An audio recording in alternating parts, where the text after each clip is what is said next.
next item I want to discuss with you is with whom Korea is trading. That's the Korea's trade relations with partners.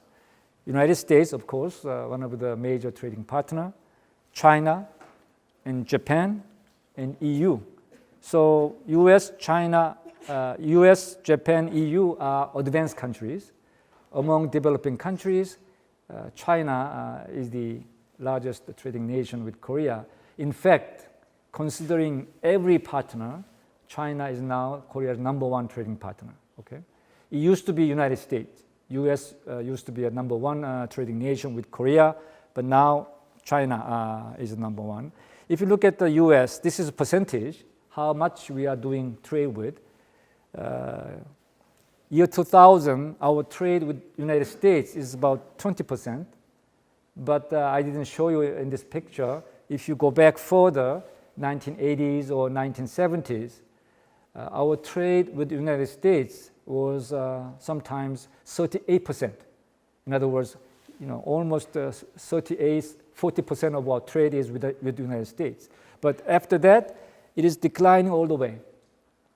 But also, at the same time, our trade with China is increasing. Our trade with Japan is decreasing. Our trade with the EU is kind of stable. And rest of the partners are developing countries. So if you look at the US, China, Japan, EU, if you combine all of this as of 2017, look at this, US about 10%, Japan is about 8%, EU about 10%, and China is slightly over 20%. So if you combine these 4 different largest trading nations, then it is about 50%. So in other words, right now, 50% of Korea's trade with these 4 countries. And another 50% is we are doing with the developing countries. Okay? But showing this picture is very important because I want to say 2 things. Our trade with the United States is declining. Absolute value is increasing, but the weight is declining. Maybe 2010, 2017, we have a slight increase in 2017. I want to show you why this is happening. And our trade with China is increasing all the way. Our trade with Japan is declining a little bit. Our trade with EU kind of stable, about 10 or 11%. If you look at this picture, we lose our weight in our trade with the United States from 30% to almost 10% or 11%. But we gain a lot our trade with China, and maybe Japan slight decrease, and EU maybe stable. If you look at this kind of picture, as if you are a policymaker of Korean government, we have 2 kind of theoretical or hypothetical responses. It's okay because we are not doing as much as trade with the United States, as much as we did it in the past. But we have a bigger partner, which is China. So, and other things are pretty okay. How do you feel about this? I mean, you decrease your trade weight with the United States, but you increase trade with China. So maybe you are losing trade with the United States, but you are gaining trade with China, so it's okay. Or some people says that trade with China, China is still not an advanced country, so the quality or content of the goods not very high, advanced item. If you lose your market share in the US is what? Most advanced country in the world, largest market in the world. I told you Korea's total GDP is only 1.9% of the total GDP. What about United States? I think they are about $18 trillion, so almost 20 or 22% of the world GDP. So China is also very large, but if you lose your market share in the United States, that means you are not doing very well in the advanced market. That means your products are not competitive in the advanced market. You are losing your competition to other countries, for example, Japan maybe, or Taiwan, or even China, or Europe. So some people in the Korean government may think that it's not very good to lose our trade weight with the United States, even though we have a larger trade with China. So there was a kind of debate, whether we are doing okay because we have a larger trade with China, or some people say we are concerned because our trade with the United States is reducing, and also our trade with the EU is not doing very, very good. That means with the advanced market, we are even stagnant in the EU, or you are losing your weight in the United States. So some people are concerned. So we have to revive our activities so that we can do better in the US market, we can do better in the EU market. So we have these two kind of thoughts in the Korean government, and I think in the past governments, they thought maybe it's very important to maintain or increase our market share in the advanced countries, which is United States and EU. Maybe that's why, I'm only interpreting it because I became a trade minister 2012. Already at that time, Korea-EU FTA is finished and being implemented.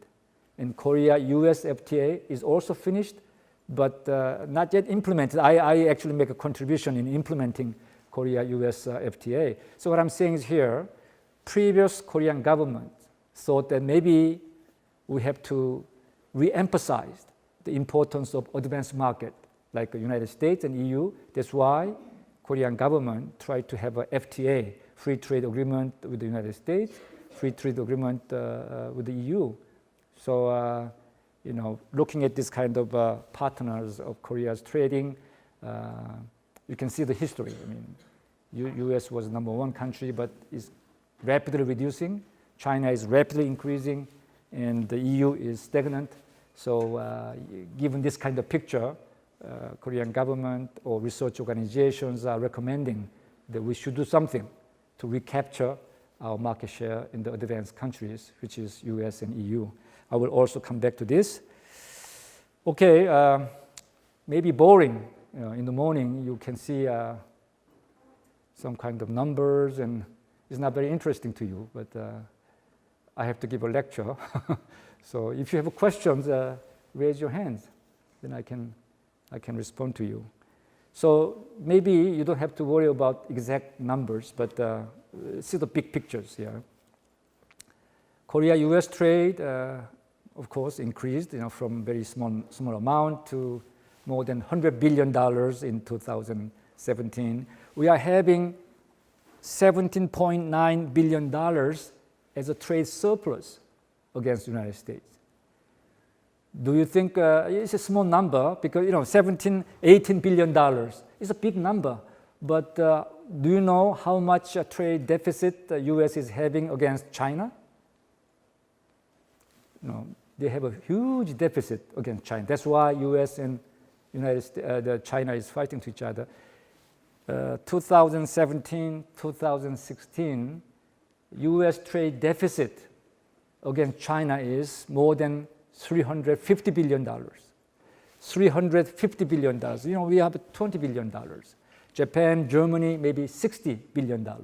But still, $17.9 billion is not a small number. That's why Trump is really complaining, even against Korea, because we had a FTA, US-Korea FTA, which was implemented in March 2012, and even 6 years later, last year, even early this year, Trump says it's a terrible agreement.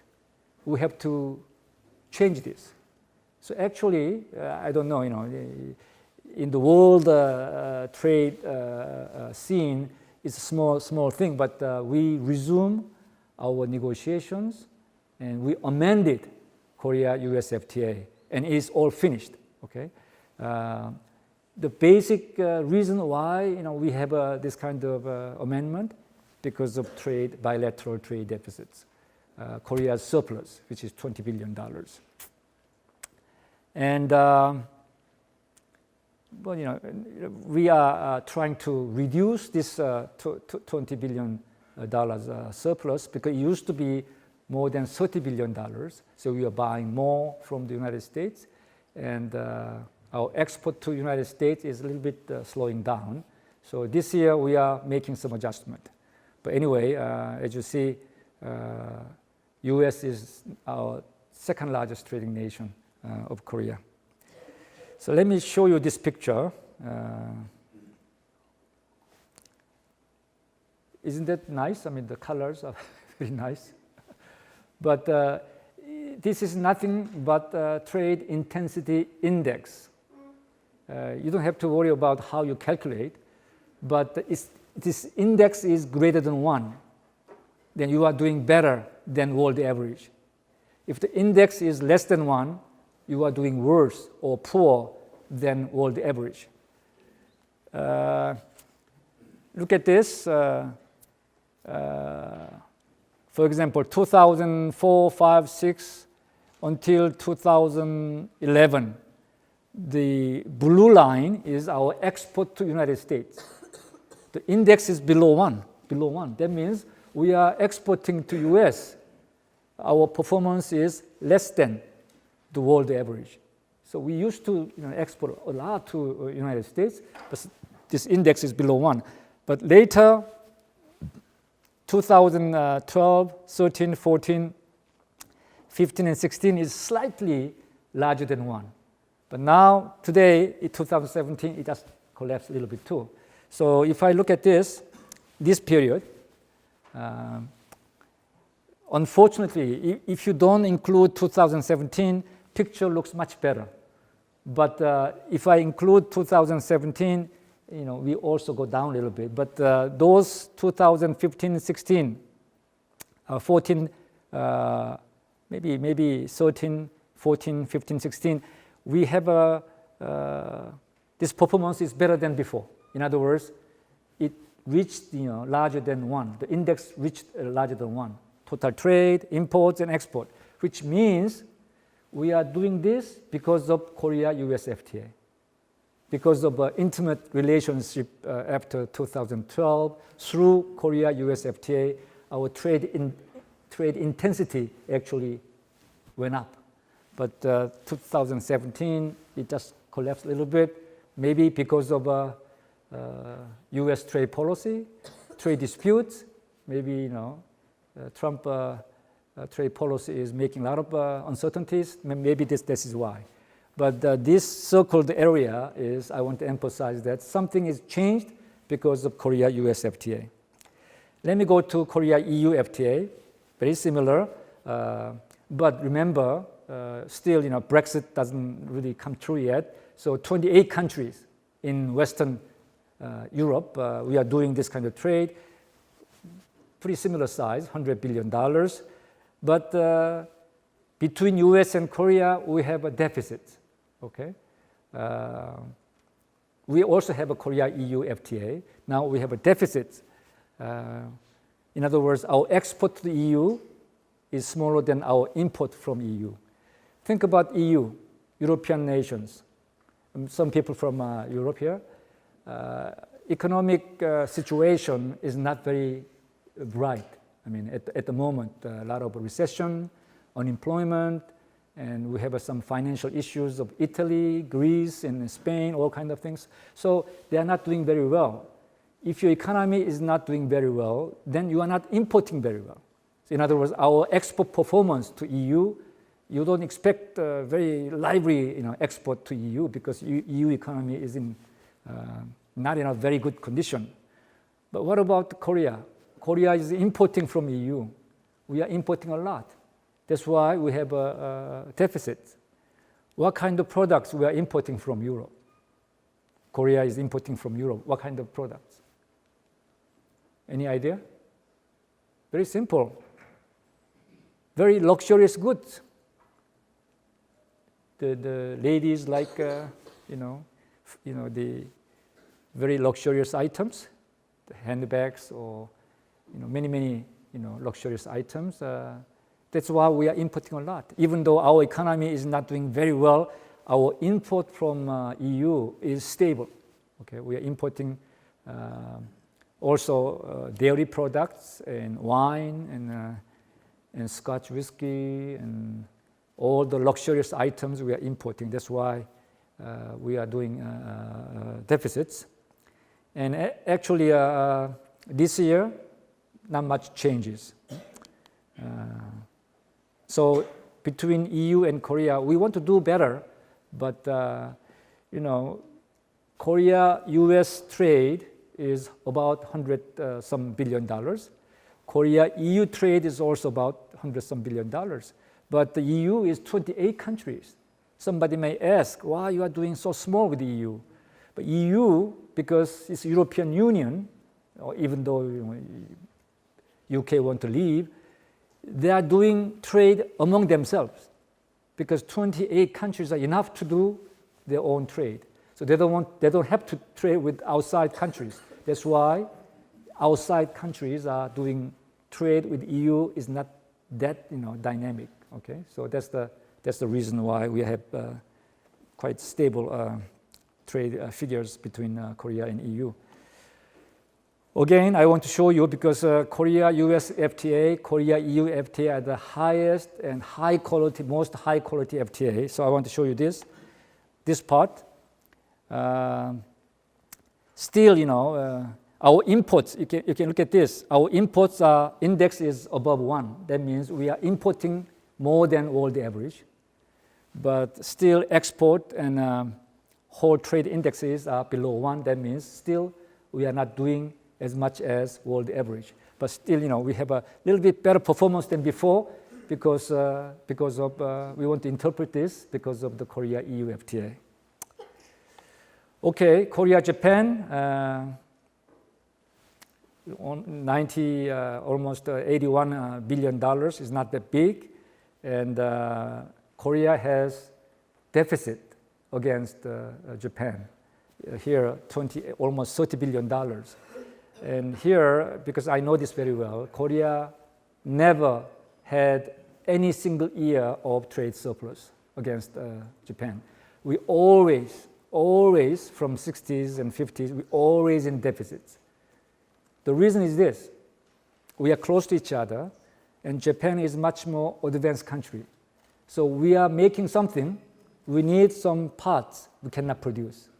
We need some materials we cannot produce. We need some capital goods we cannot produce. Even though Korea want to make its own economic development, research and development, all kind of activities, but we are not able to make certain very high quality parts and components. We are actually heavily dependent on Japan. That's why we are having deficit. On the other hand, Japan doesn't import very much from outside. Not only from Korea, Japan, especially as far as manufacturing goods are concerned, Japan thinks that we are the world best in terms of manufacturing items. So you name it, we are the best to produce this kind of items. So why you need to import from outside? Maybe Germany to some extent a similar thing, but our car manufacturers, Hyundai, Kia, they virtually cannot sell anything in Japan. And Samsung, Galaxy phones, smartphones, some people buy, but no major market in Japan. So Japan have their own automobiles. Japan is number one almost, So we are not exporting too much, but we are heavily dependent on parts and components. That's why we have trade deficits, and not much extreme changes even this year. What about Korea-China trade? China, we don't have any diplomatic relations with China until 1992. Before 1992, Taiwan is our kind of diplomatic partners. In 1992, we finish our relationship with Taiwan diplomatically, and then we resume our relationship with China. So our official, economic interactions began in 1992, only 26 years old, 26 years before. But during those time, our trade increased by 38 times. You never see this kind of rapid increase in any kind of two countries in the world. Very peculiar, very specific example. Between Korea and China, the trade volume increased over 20 years period 38 times. So now our trade with China is $240 billion, which is twice bigger than Korea-US trade. So huge trade we do because we are close to each other, and the industrial structure is complementary. But this is more nice wording. But 1992. Think about 1992. We have a diplomatic relations with China. Think about the wage rate in China in 1992. Very, very low. Very low wages, huge number of people. So Korean firms think that maybe we should we invest in China and then manufacture something and sell to the outside. Okay? So many Korean companies, big and small, big means Samsung, LG, Hyundai, all invested in China. Main purpose is using what? Chinese labor. So cheap. This is old story. I think according to some informal statistics, more than 25,000 firms are operating in China. Korean firms, 25,000. Very, very huge number of Korean firms. And then their main activities is this: they establish company, hire laborers, import parts and components from capital goods from outside, manufacture goods, and sell to where? Not to Chinese market. They sell to US market, Japan market, EU market, or even other places. So many Korean firms are not the only firm. Maybe Japanese firms, they are similar thing. We all invest in China because there are plenty of labor, good discipline, low wages. They all go there. Korea did the same thing. That's why our trade is becoming larger and larger, and but that doesn't mean that we are selling our goods produced in China into Chinese domestic market. Korean firms are very poor in selling their own goods in Chinese market. They're all selling goods globally. That's what happened. So Korea's trade surplus with China, maybe Korea is the only major country which has a surplus against China. US has deficit, and with China, many countries have a deficit, but we have a surplus. Think about this: $44 billion. It's not a small number. It used to be $60 billion. We have a huge surplus. But China doesn't like this because we have a surplus, but they are having more than $300 billion surplus with the United States. So even though they don't like their deficit with Korea, but they're having huge surplus with the United States. So they are not really complaining. But anyway, this is how the trade is working between Korea and China. So I myself define trade between Korea and China is not the country-to-country trade. It's like an intra-firm trade. Intra-firm. In other words, Korean firms investing in China. Korean parent company are exporting something to their subsidiaries in China. So Korean firms operating in China, they import a lot from Korean companies, manufacture this using labor, and export to the world. Okay, this is not the Korean specific, traditional, typical type. It's a typical type for many foreign investors operating in China. So here I said Korean firms in China have focused on so-called processing trade, assembling, and then export to outside, but not much focus on Chinese domestic market, which is very important. World economy is growing very slowly, But China, huge country, 1.3 billion people, and what about their size?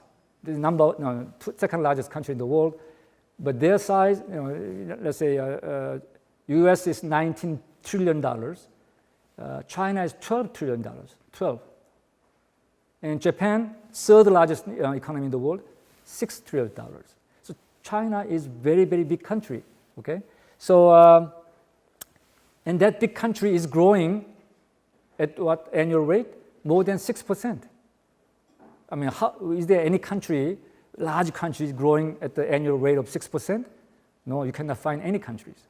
China is still growing at more than 6.5, 6.4% annually, which means that their domestic market is expanding very rapidly.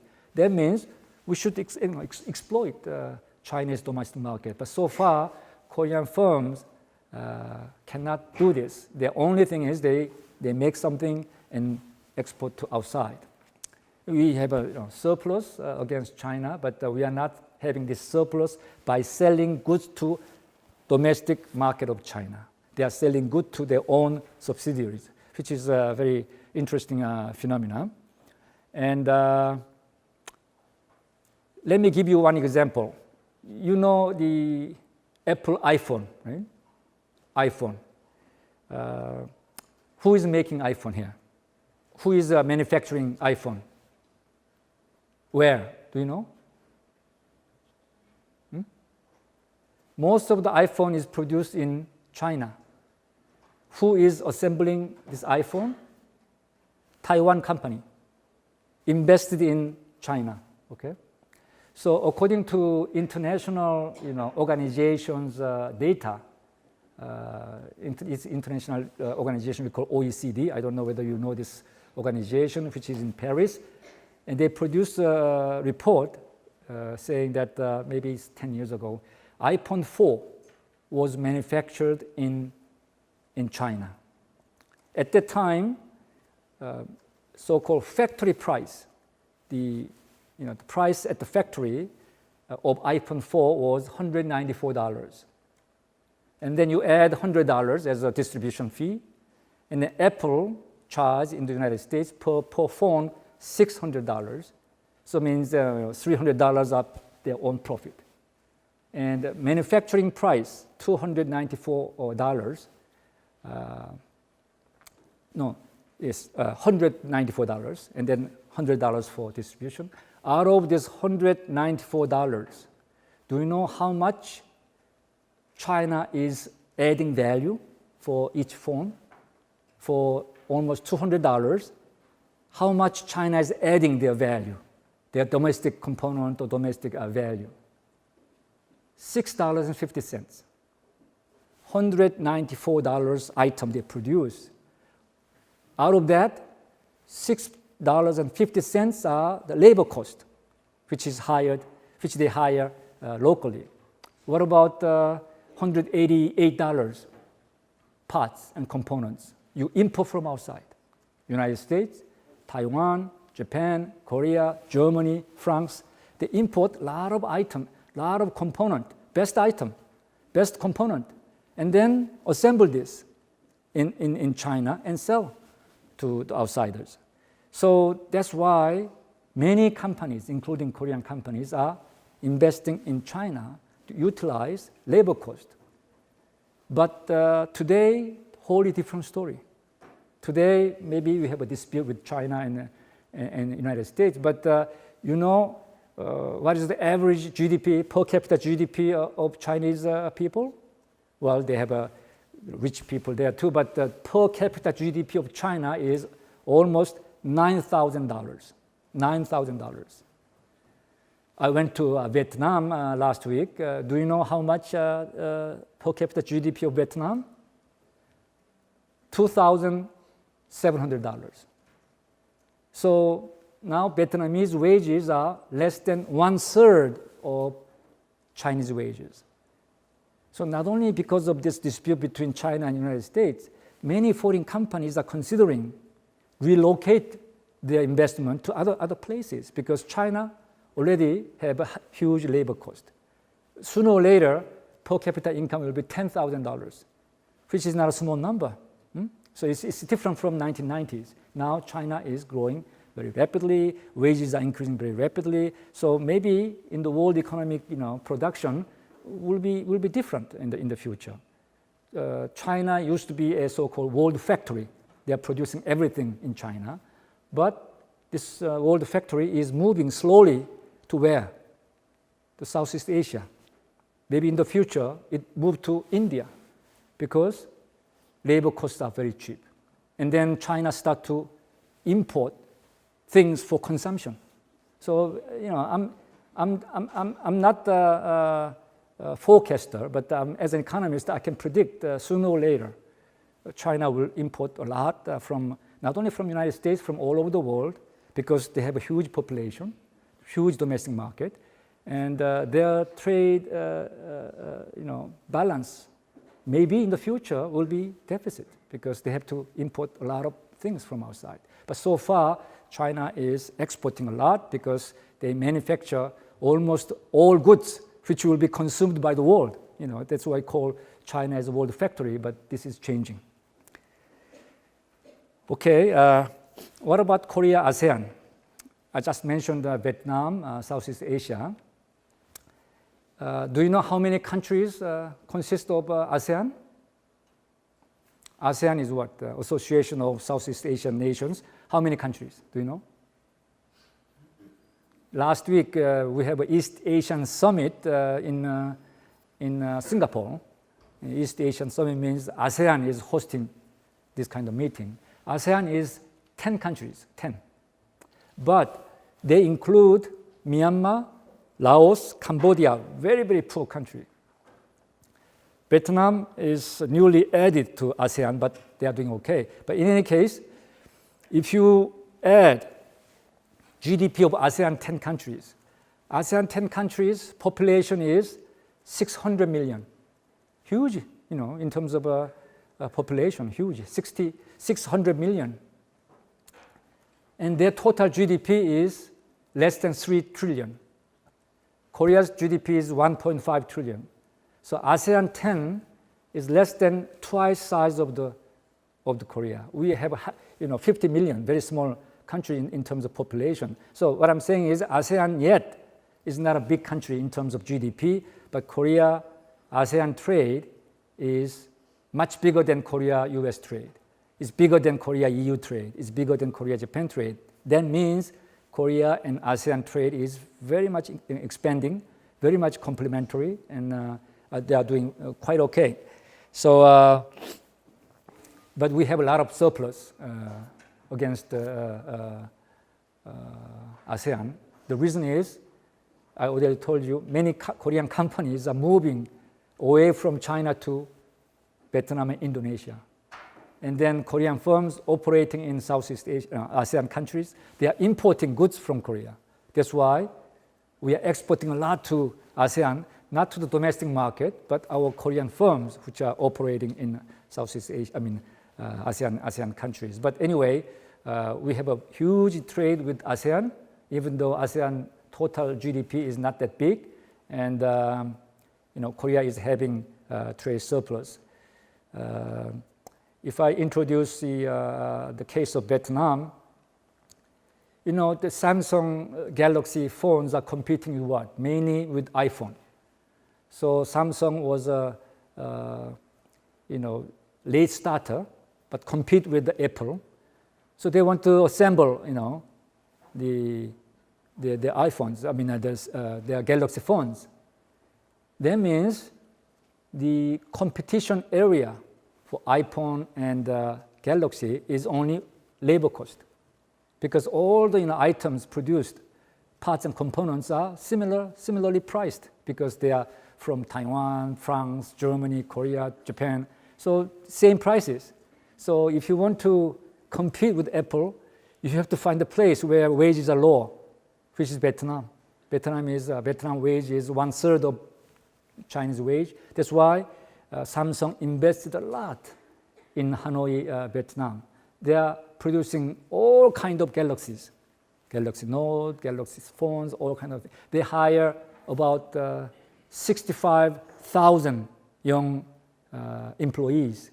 Samsung Galaxy factory is 65,000 young employees. They're producing this kind of phones.